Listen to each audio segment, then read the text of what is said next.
Hello everybody, this is Fernando for the latest Cryptids and Monsters video. Alright, let's go ahead and let's do another entry here. This one yet again based on one of your new suggestions.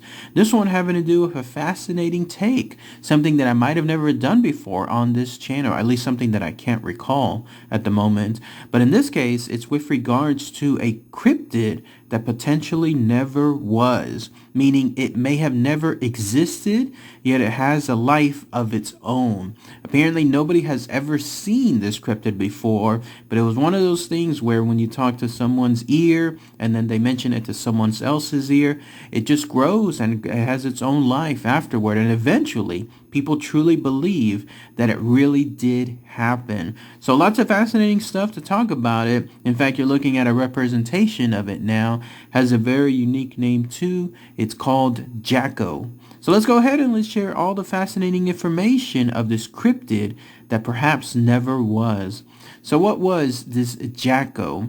Well, if you consider your average Bigfoot or Sasquatch, that's essentially what it was, but you have to shrink it down. You have to maybe have it be the size of a chimpanzee, maybe even smaller. It could have been that it was like a junior Bigfoot of sorts, or maybe just a childlike Bigfoot. But either way, that's essentially what this Jacko was. So again, imagine something along those lines, smallish, hairy creature. In fact, it was described as being something of a gorilla type, and that's what Jacko consisted of. When it was found, you would have to look towards at least the late 1800s, specifically at an area called Yale, British Columbia. There was an unknown jail, like an unnamed jail, a local one at least, that housed this creature. So somewhere along the way in that location, this creature, this Jacko, came into possession of the jail there. And then that's where people would supposedly have seen this cryptid, and they would have visited, they would have talked about it to others, they would have described it as a beast that eventually became the talk of the town. Now here's where things take a curious turn with regards to all this. Despite the fact that people have said that they've talked about it and that they shared their experience with others, apparently no one seems to have a true eyewitness account. It's one of those things where if you're peeling back the layers of an onion, eventually you get to the truth. And this was because there were articles that were found of this creature, or at least talk associated with this creature, in the late 1800s. In fact, there was a set of discoveries. Like, people would go digging into the story, and they would find these newspapers there in British Columbia dated in the 1800s, articles that were talking about this creature, and then they would note that eventually it was more on the lines of people would mention Jacko, people would say that they knew others that saw Jacko, but nobody, absolutely nobody, had any direct correlation, evidence with them having contact with the creature. So no indication about how the creature was originally caught, what it was doing there. Interestingly enough, the articles did say that the place itself had a warden, if you will, like, you know how jails have a main boss there. This guy was called the governor of the jail, and he in turn was noted as stating that he was mad. Like, he was actually exhausted, like his patience was exhausted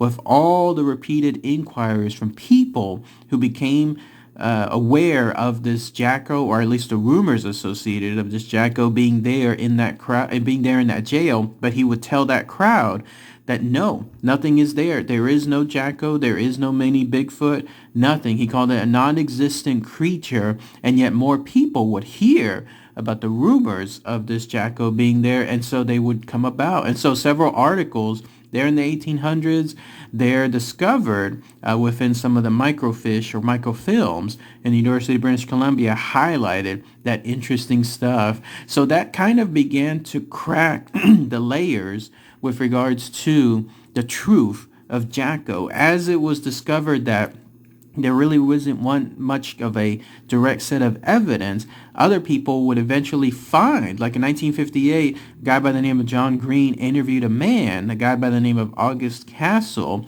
who heard about Jacko at the time. He was a living witness to that time period. He said that he heard his parents had seen the beast, but he had never actually seen the beast himself. Like, in other words, they had gone to the jail and either they did or didn't. Like, they came in contact with Jacko, but either way, though, he himself did not see it, but he heard about that.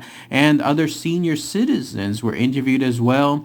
They remembered about all the hoopla associated with Jacko and about his existence there in that jail, but they in turn could not state definitively that they actually saw him, that they were actual eyewitnesses with regards to his existence. And it just continues, like it's apparently chronicled in other books and other authors, again stating the same thing, almost like it was a story, a folklore that became just its own life. Like, people would absolutely tell that they heard that Jacko was real, but nobody would ever be able to tell that they in turn saw it. But somewhere along the way, there was a set of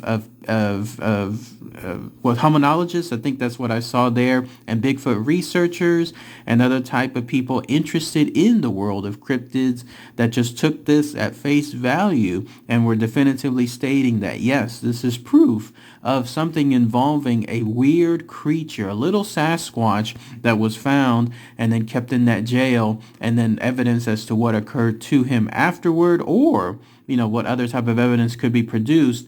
It was just pushed aside. Instead, it was just more along the lines of, yes, this is definitive stuff. Isn't all this just fascinating? Like, the idea that somewhere along the way, this little spark started and then it just grew on its own. Like, people would have to be telling others about it, but of course nobody could produce that single bit of evidence on there. And even then, in the past the 50s into the 60s, and even today, and I'm talking about it obviously today as of 2022, here we have a situation where people to this very moment are still talking about the apparent non-existence of Jacko, even though he in turn became a very, very popular subject and a very popular rumor, and something that people talked about way back then in the 1800s and then up to this day.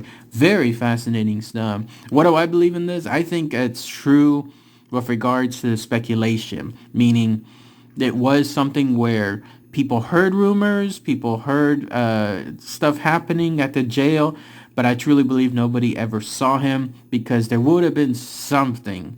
This would have been exploited. This would have been something where there would have been tickets sold. There would have been photographs handed out. I think there would have been more evidence if Jacko was truly alive, if there was something there, or if it was truly a hoax, like let's say it was some chimpanzee, but something else that was just slightly off, like in other words, a variation of the chimpanzee, and it looked like something else different, then that would have at least produced some evidence as well too. But just my own thoughts. I think this is truly a case where it's not necessarily a hoax, but it's something where people just can't produce the evidence and were thinking that they had it. So who knows? But I'd love to hear what your comments are, what your thoughts are with regards to this as well. But if anybody has any more info, especially those of you there in the British Columbia area, there near Yale, maybe you might know more local information. I'd love to hear what your comments are too. Fascinating stuff though. Jacko, the cryptid that apparently never was.